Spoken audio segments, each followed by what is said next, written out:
The following repeated assertions about the Florida polls being closed are all untrue.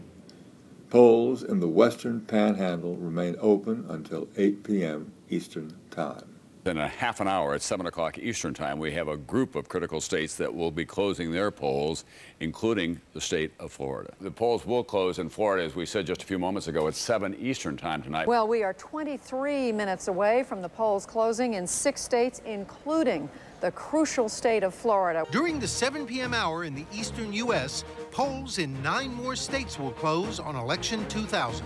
These states hold 106 electoral votes. New Hampshire, Vermont, Virginia, South Carolina, Georgia, and Florida close at the top of the hour. I think Florida closes at 7 o'clock Eastern. Just 7 minutes away from polls closing in 6 states, including that crucial state of Florida. That in Florida, where the polls close in just what, in 5 minutes. Reminder that we are minutes away from the 7 o'clock hour here in the East, when several major states close down the polls. Biggest of them all, Florida. It's 7 p.m. in the East. Polls have just closed in Florida, New Hampshire, and Virginia. States that are too close to call, even though the polls have closed now. Here we are in Georgia with 13 electoral votes, New Hampshire with 4, and the big prize, the brass ring for this evening, to start everything off, the state of Florida, 25 electoral votes. We're coming up right now at 7 o'clock, and we are in a position to project a number of races. We're looking at the state of Florida, where the polls have closed. At 7 o'clock, the polls have closed in certain states, and CNN is looking at what is going on in Florida. This race between Gore and Bush, too close to call, Jeff. The state of Florida is too close to call. The state everyone said yesterday would be the story here today and thus tonight is at this hour too close to call, even though the polls there have closed. And now the polls have closed in 6 more states. So with the advantage of all of our electronic gizmos, we're now going to give you what may be some projections, but certainly based on the information that we have as of now. So first, in Florida, in the presidential race in Florida, we simply believe it is too close to call. And to pick up maybe 1, maybe 2, maybe 3 Republican-held seats in Florida.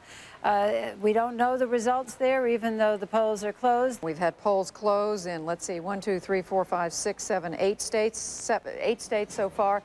We have been able to call George Bush the winner in 4 of those states, most of them, no surprise, Indiana, Kentucky, South Carolina, and Vermont. But the story at this hour is that the following states still too close to call: Virginia, New Hampshire, Georgia, Florida. Florida, New Hampshire, and Georgia, all of those states too close to call as well. Polls have been closed there for more than a half an hour now. We start now with the latest information from Florida. The polls there closed just about a half hour ago. Democrats seem to be doing well in Florida. We've called the Senate race for the Democratic candidate there. So these are very important seats to the Democrats. The polls are closed. We're going to now project an important win for Vice President Al Gore. NBC News projects that he wins the 25 electoral votes in the state of Florida. It turns out that Governor Jeb Bush was not his brother's keeper. And we are projecting that when all the votes are counted, the state of Florida will go tonight to the vice president. Mr. Gore will take the state of Florida. A big call to make. CNN announces that we call Florida in the Al Gore column. This is a state both campaigns desperately wanted to win. Bill, we've just been able to make a call in the state of Florida, and Fox News projects that Al Gore will carry the state of Florida. You see some raw vote percentages there. Disregard those. We project a win for Al Gore in the state of Florida. Wow. Big news there, ladies and gentlemen. Very big.